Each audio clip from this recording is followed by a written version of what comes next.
Hey everyone. On the story for today. Nightmare neighbor tried to steal our home. Now she's stuck with a $200,000 karma bill. Before we get started, let's introduce the main characters. Entitled neighbor will be called N going forward, and spoiled son of the entitled neighbor will be S for entitled son. There will also be the previous owner of our house who will be called PO, though they have a limited part in this story. Also keep in mind while reading this story that from the time that we bought the house to current day was almost 15 years. So unless otherwise stated, you can assume that there was a pretty big gap between most events that took place. Let's get started. In order to properly build up to the climax and set the stage for the events that took place, first I have to give a little background. Most of this happened before we bought and moved into this house. So N owned a very large chunk of property which was down the road from a popular recreational lake in our area. I say down the road, but it's actually a pretty fair distance away. Even though the road that N lives on is the only road leading to multiple lakefront properties and resorts, along with the most popular boat dock on this side of the lake. So the properties here aren't extremely valuable that normal people can't afford them, but there are some extremely valuable properties down the road with very rich people driving by all the time. This will be relevant later in the story. Karen, being quite wealthy and owning a very large chunk of property, ended up splitting her property off into 4 roughly equal sections when her children came of age. One she gave to her daughter, who somehow is a pretty decent person, considering the rest of her family. Then another section she gave to S. She built houses for them on both of the properties roughly to her children's specifications. Then on the 4th bit of property, the one that did not have her own house on it, she built a small convenience store. This will also be relevant later on. Now I'm not sure why, probably to avoid possible future disputes or something, she actually ended up giving the deeds to her children for their respective houses and properties. You can probably tell where this is going. Well, while respectable daughter was pretty respectable, S, or perhaps I should change it to irresponsible son, was a party maniac. Everyone in the neighborhood at the time absolutely hated him. He would throw loud, obnoxious late-night parties almost every single night, and keep people awake. The police apparently had someone stationed nearby because they were called on him so often. It probably didn't help his entitlement that mommy paid all of the bills for him. She kept everything in her name. Water, electric, garbage, everything, they all went to her mailbox. Well, all except for one, that is. Since the property was in his name, so was the property tax, which he never gave to N and instead just ignored. I guess N either just didn't think about it or assumed that he was paying it himself. Either way, it didn't come as a surprise when the police showed up at his house, but it did when he did not come back and the house went up for auction. At this point the house was in shambles. Holes in the drywall, and even the living room floor had a huge hole leading down into the garage/basement. The kitchen floor and subfloor needed to be totally replaced. Almost all of the walls were covered in mud. Basically, his irresponsibility and party habits left the house in what the banks considered an unlivable condition. Because of that, the only people who could afford it were those who could pay out of pocket for it. Enter Pio. Pio was a house flipper, not one of the big wealthy ones that you see on TV, but more of a hobbyist than anything. He was retired and he flipped houses to keep him busy and active. Pio would buy a house like this one super cheap on auction, fix it up himself, then put it back on the market. While he fixed it up, he would live off of the profit from the previous house, and typically about the time he finished fixing one up and buying the next one, his profit would have about run out.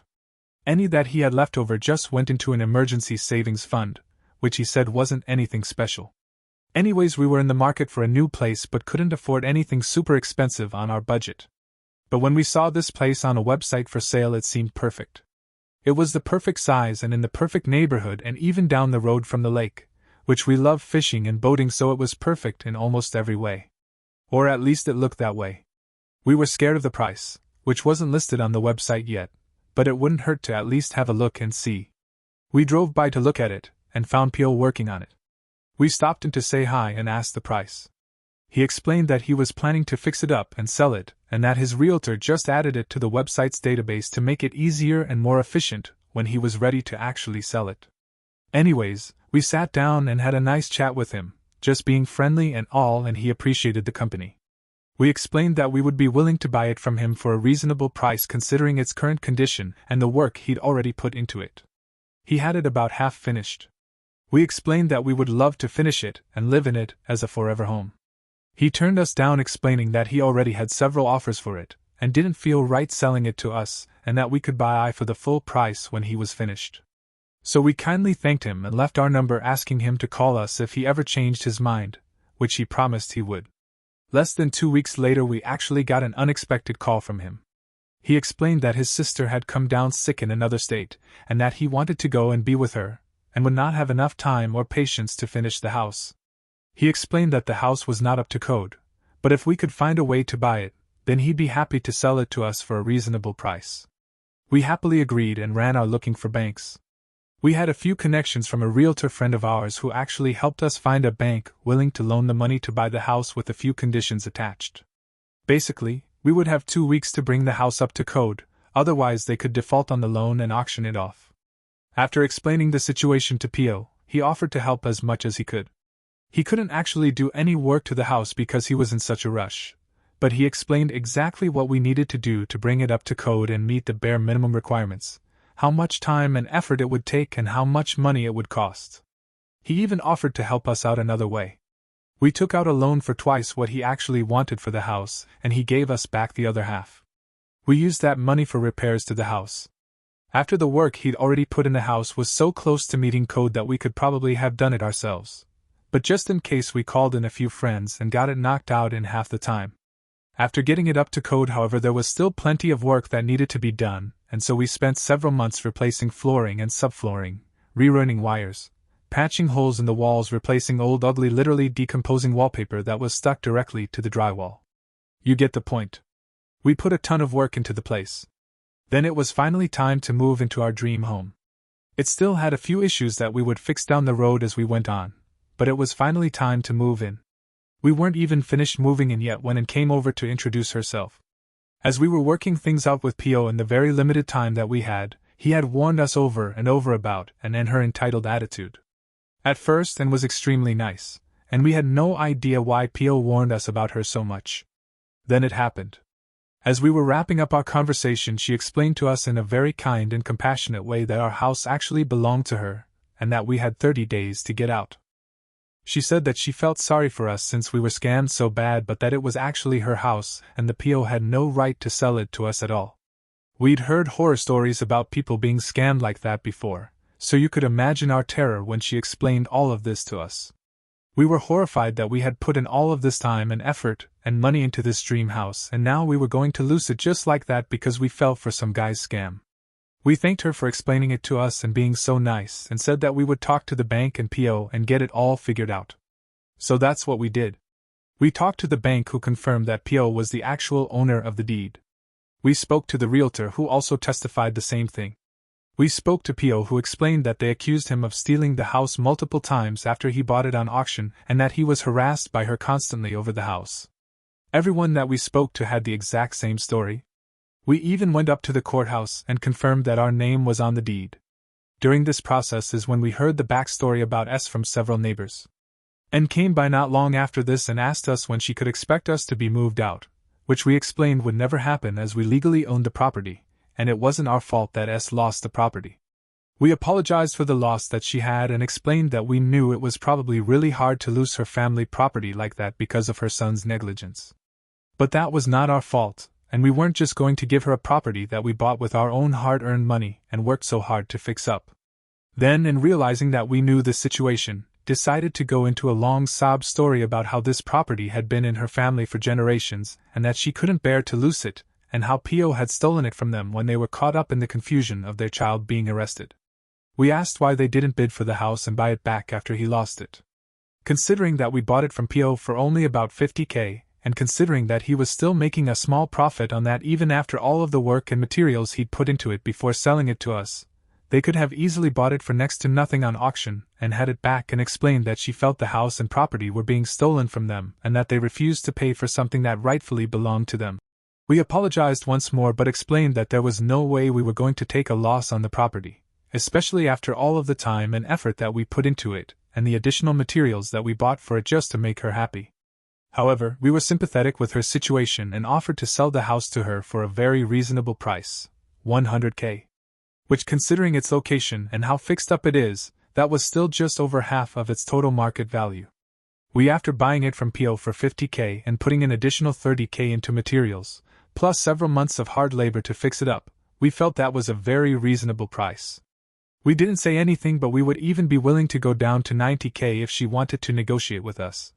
She immediately counter-offered with $40,000, explaining that she shouldn't have to pay anything at all for something that rightfully belongs to her. When we said that was way too low, she responded saying that she understood how much effort we put into it and that we had to buy a lot of materials to fix it up, so she would be nice and throw in an extra $10,000 for all the stuff we did to the house. When we told her that $50,000 was what we bought the house for from P.O., she got upset and called us liars and thieves, saying the house was a complete dump, that there was no way it was worth that much.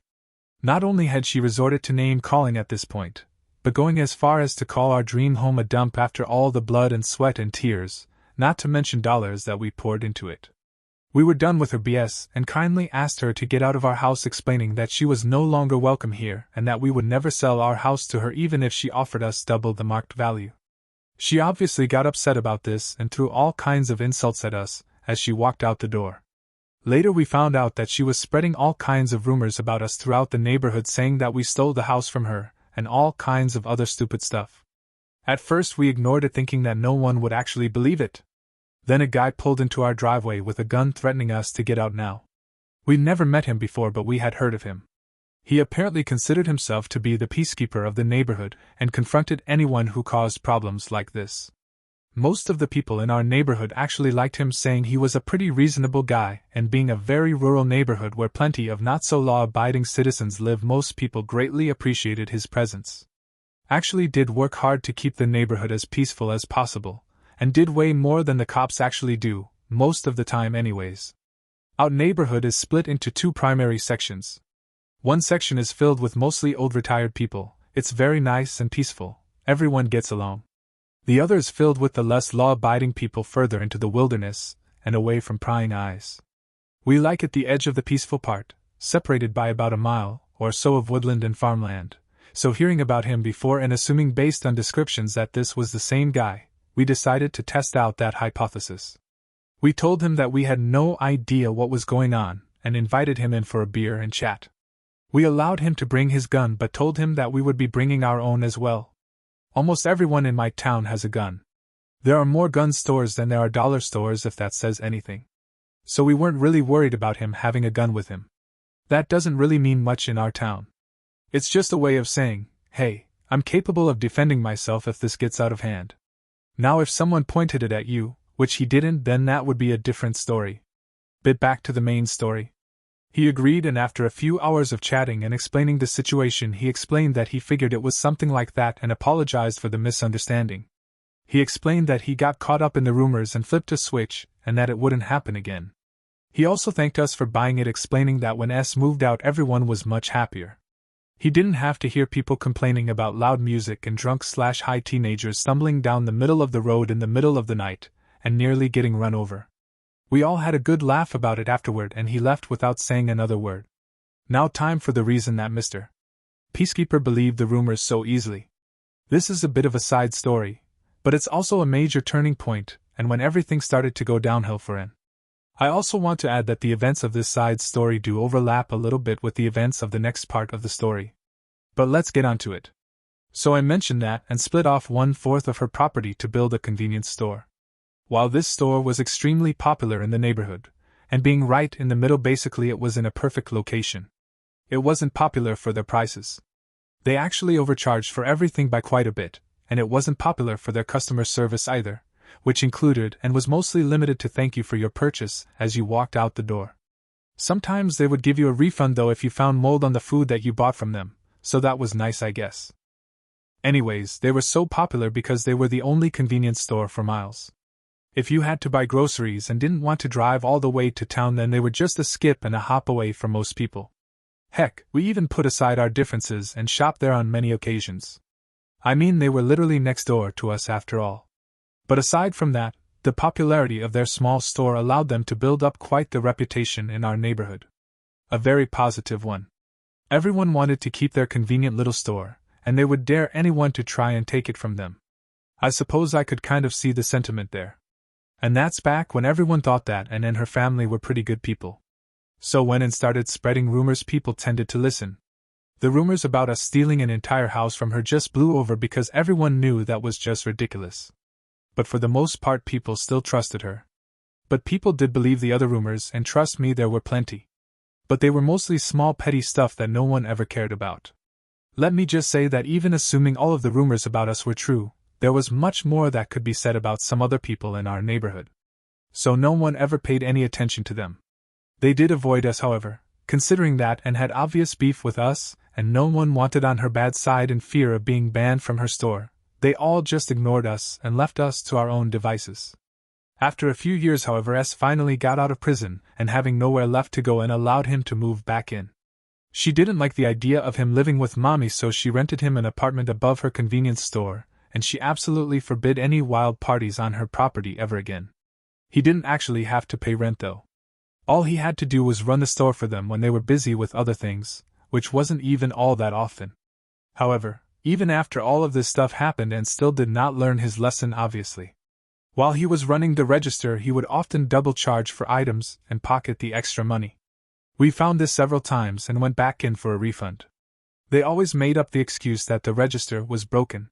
After noticing a pattern, however, we brought this to the attention of N, letting her know that her son was double charging people for items and probably pocketing the extra. Even though N was pretty entitled, even she didn't go so far as to do something so obviously illegal, and we liked her little store and didn't want anything to happen to it. However, instead of thanking us for bringing this to her attention, she told us that we were imagining things and in a very nice way told us to screw off. So we very kindly complied with her request. We also shared the information with some of our friends in the neighborhood. It had taken years to actually get to the point where some of them would even look at us, let alone talk to us. But we had finally made some friends. Bringing Christmas treats to your neighbors every year is a good way to brighten up someone's day. But anyways, they thanked us, even though they let us know that they didn't actually believe it. However, the word did quickly spread through the neighborhood. Then very quickly came Mr. Peacekeeper. He pulled up in our driveway again. This time he was a lot friendlier. He mostly ignored the rumors about us, knowing that most of them were fake, and we'd actually talked to him several times since then. Not on any serious matters, mostly on more friendly terms. He stopped by for a beer every now and then, and just chatted about happenings in the neighborhood and asked us our opinion on a few things. He did this with everyone, speaking to most people at least once a year to stay up to date and make sure everything remained nice and calm. He didn't like the idea of police hanging around, so he made up his mind to do their job better so they wouldn't have to. But everyone, including us, really liked this arrangement. It meant you could let your kids walk down to the lake unaccompanied even through the bad parts of the neighborhood. That being said, he absolutely did not like the rumors that we were spreading about our neighbors and especially their little shop. He explained that he had already talked to them and they felt it was just a misunderstanding due to register issues, and had if we did not want a problem we would stop those rumors right then and there. We wanted to show him proof, but we knew that he probably wouldn't believe it if we did. He really liked Dan and would generally take her word over ours, and since they blew it off as a register error there was probably nothing we could do to convince him.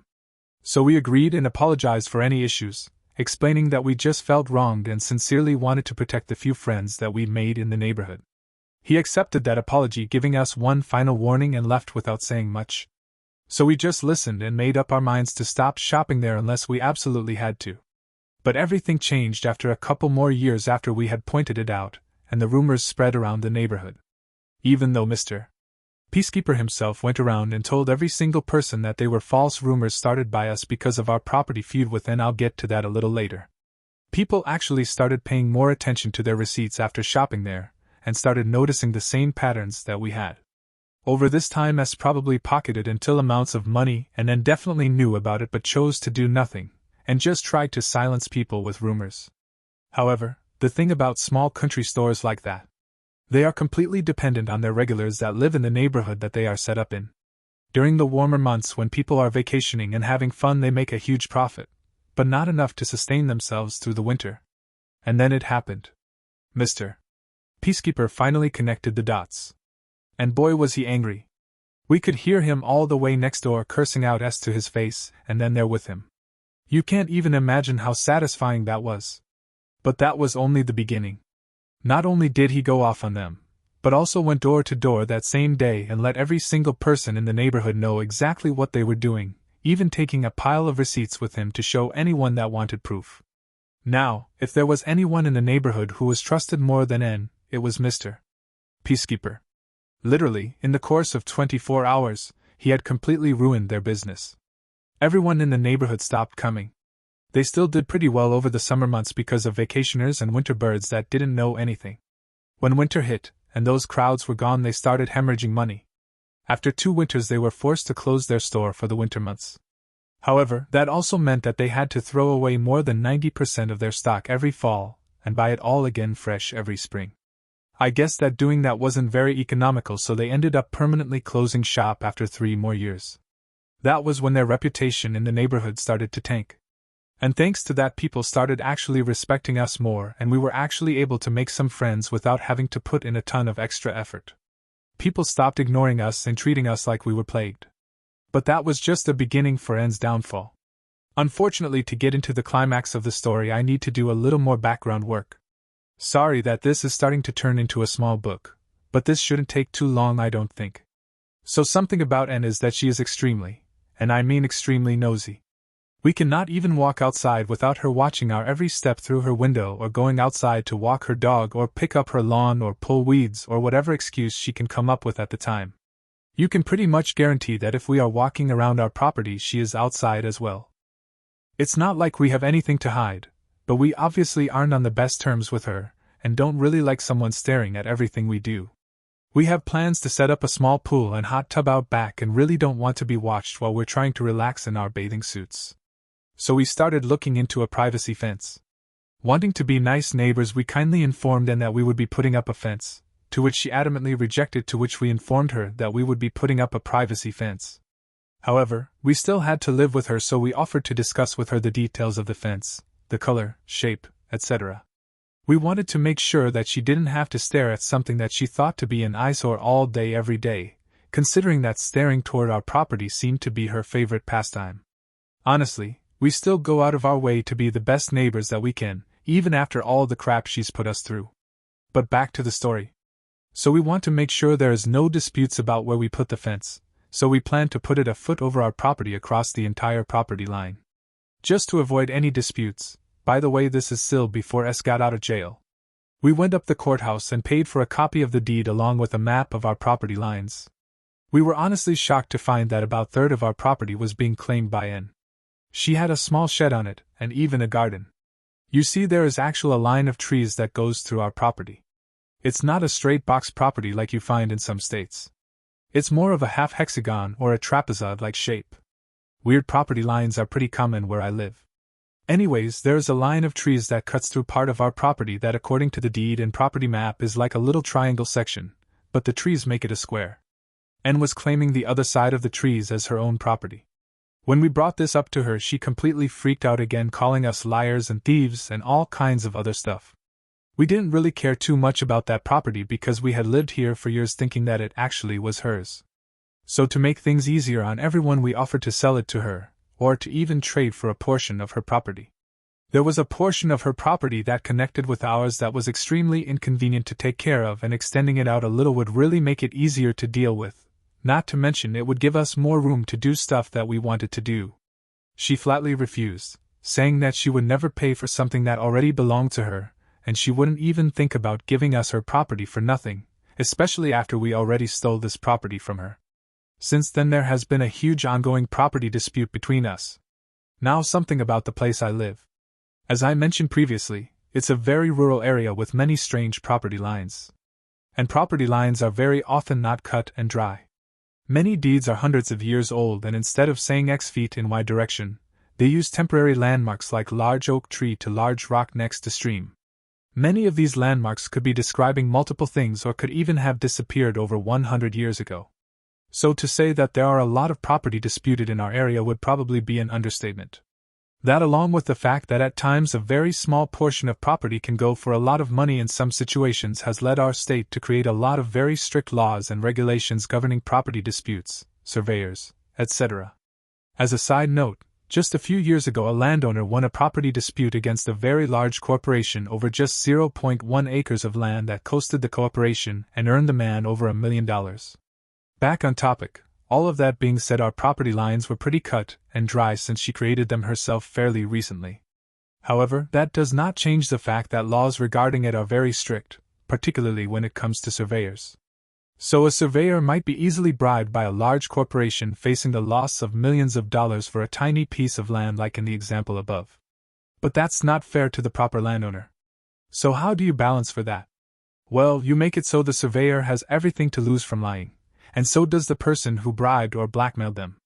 The laws in our state determine that if a surveyor, even by honest mistake, gives a bad survey by even a few feet, not only can they be given a hefty fine, but they will also lose their license and never be allowed to survey again in the state. On top of that, they must notify and refund all of their clients for up to 10 years before the incident occurred. The clients then have the option to request an additional survey by a non-affiliated surveyor at the expense of the original surveyor. That's every customer up to 10 years prior to the incident, and everyone since then as well. If they were not found to be accepting a bribe or blackmail, then the previous clients can also sue them for any damages that were caused by any changes to the property line due to their bad survey, as well as charging them appropriate rent for any property that the surveyor may have left out during that time. If the surveyor was found to be accepting a bribe or blackmail, then all damages and additional fees goes toward the one who bribed or blackmailed them accordingly. This, along with the loss of time and money from being in courts and the general hassle cost to them, makes it so that surveyors in my area will actively avoid anything that even resembles a property dispute.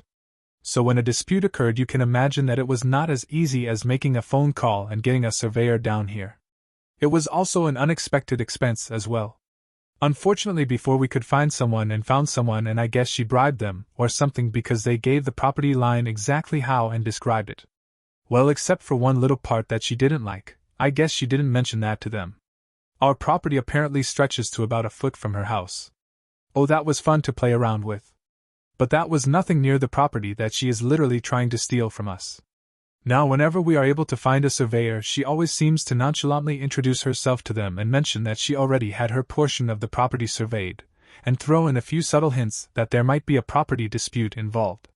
This instantly scares off anyone who might be interested in surveying our property. After explainable what that could mean for them, I'm sure you understand why. Oh, did I forget to mention that the land markers from the bank surveyor when we bought the property conveniently disappeared before we actually moved in? No? Well, they did somehow. I wonder how that happened.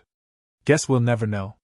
Well, anyways, at this point it would probably cost us as much as that piece of land is worth, or maybe even more, to actually hire a surveyor if we can even find someone willing to do it. Which everyone we've found so far has given us absolutely ridiculous quotes. For obvious reasons, I mean they are basically putting their entire lives on the line here. But we are currently saving up to try to hire someone. And that brings us to just a few months ago, the climax of this story. Sorry for the long backstory, but let's get to the main event now that we are fully caught up on the situation at hand. So a few months ago there was a very bad storm which ended up knocking down a tree on the disputed property. This tree was actually right next to the road, so when it fell it destroyed part of our other neighbor's property, the one that lives across the street from us. That's not all, it also totaled someone's brand new sports car while they were driving down the street. Thankfully no one was hurt during all of this, but the cleanup did take several days. Just enough time for us to receive a bill in the mail for over $200,000. Literally more than our house and property was worth after we fixed it up. Came malicious compliance. So just a little more backstory for anyone who might not know. Most property or home insurance will not cover damages to other people's property. That's typically on you. And even if someone is in public property, like a road, if your property damages theirs and you could have reasonably prevented it, for example, cutting down a tree next to the road before it fell in a bad storm, then you are 100% responsible for the damages caused by it. Well, ATLs, that's how it works where I live. So when we got the bill in the mail from unknown rich person's insurance company for their totaled sports car, we called them up and very kindly let them know that the tree that fell was not on their property. They asked us a few questions and said that they would investigate the matter and get back to us. About a week later we received another letter from the insurance company with a copy of the deed and the property line printout with the tree in question circled in red, showing that it was very clearly on our property. They were demanding full payment within 30 days of their first notice, or they would be taking us to court. That was about 2 weeks give or take at this point. We called them again and explained once more that it was not on our property. At first the agent argued with us a little, explaining in much nicer words than I'm going to use, that someone would have to be brain dead to believe that the tree in question was not on our property, and that it doesn't matter how off the property line on the printout might be, it would be completely impossible that anyone would ever be stupid enough to believe it was that far off. We simply gave them the number to the surveyor that N hired. They signed saying they would contact the surveyor and investigate the matter further, but reiterated that we had about 2 weeks to get the payment ready if what we were saying could not be confirmed. Well, we never heard anything back from them again. Remember the consequences I mentioned for giving false survey results? Even if the surveyor admitted to accepting a bribe, there was no way that they paid him enough to make up for all of his possible losses. He would probably have to leave the country at this point. So there was no way that he was going to give the insurance company anything different from what he gave us or N. We called the insurance company later to see what we could find out about the issue. The agent seemed pretty happy reading through the notes. They couldn't tell us too much due to confidentiality reasons, but they could tell us that N obviously disputed the claim, just like we did, saying the property did not belong to her, and that the surveyor confirmed the results with them. And that considering that we were not arguing with the survey results, and that the surveyor was hired by N themselves, there was no reason whatsoever for the insurance company to believe that the results were false. As long as we aren't disputing the results, then the full responsibility for all damages caused by the fallen tree should be on N. They couldn't say anything more than that though. We were satisfied with that much. It was about what we expected. The aftermath. So as you can probably tell from my backstory, N didn't have a huge problem paying the money to the insurance company, though they obviously were not happy about it. We don't know how much money they have or had saved up, but it seems like it was enough to pay it off without having to sell any more of their land. Since then we've mostly stayed quiet about the property dispute, but we are still considering saving up to hire a surveyor to get our land back. At this point it's more about the principle of the matter than it is about the actual land. As far as N goes though, we can tell whenever she looks at us now that she is definitely not pleased with us. She does not seem like that fact that we let her have our land for some reason. It's free land, how can you complain about that? LOL. At this point she could try to spread rumors about us, but it would probably backfire, as we've made friends with a very good portion of our neighborhood and nobody trusts N any longer since they found out that S was literally stealing from everyone in the neighborhood under their noses and they knew about it and did nothing to stop it. N is basically stuck between a rock and a hard place at this point, and we're just sitting back and watching the fires they started burn them to the ground. Oh, this is just a little extra for anyone who wants some extra fun. While we were contemplating a privacy fence, we decided to put up an invisible dog fence for our dogs. For anyone that doesn't know what that is, it's a small electrical wire that you bury under the ground. Then you attach a special collar to the dog's neck hat. If they get too close, it will let out a beep that the dogs really do not like. If they keep going, it will apply a very mild shock to the dogs. We don't believe in shock collars, so we had to be convinced first, and one of us actually held it and waked across the line. It was something that you could feel but didn't really hurt, just left you a little tingly. Anyways, you're actually supposed to condition the dogs to the beep before you just let them loose with it, so ideally they would never even feel the shock in the first place. They would just hear the beep and turn around. We tried to do this so that we could let our dogs roam around our yard and not be cooped up in the house all day, but at the time we could not afford an actual privacy fence yet. We had it well into our property, partly because it wasn't that long, and also partly because we wanted to avoid our dogs getting anywhere close to N's property. And must have thought we were marking where we wanted to put our privacy fence or something because she accidentally ran over it with her lawnmower, even though it was more than 5 feet past what she claimed to be property line. We all learned that day that electrical lawnmowers do not play very well with electrified wires. Her mower was completely trashed. Every electrical component was ruined. She had to buy a whole new mower just because she wanted to be petty and run over our markers. The best part about it is that since it was so far over the property, like, she had no way of trying to blame it on us. She did obviously try to spread her rumors, but they didn't go very far. It would have been so stupid to blame us that she didn't even try. She never even asked us to buy her a new mower or anything. I guess she knew how we'd respond if she did, LOL. Anyways, hope y'all enjoyed the story. I have another one coming up about a different situation, how my mother's malicious compliance cost her company over $100 million and got her entire department completely and permanently shut down. But it's late and I'm going to bed. I'll tell that story tomorrow or something, be looking out for it. Well folks, that will be all for today. I hope you enjoyed today's video. Don't forget to like, comment and subscribe. Stay safe everyone.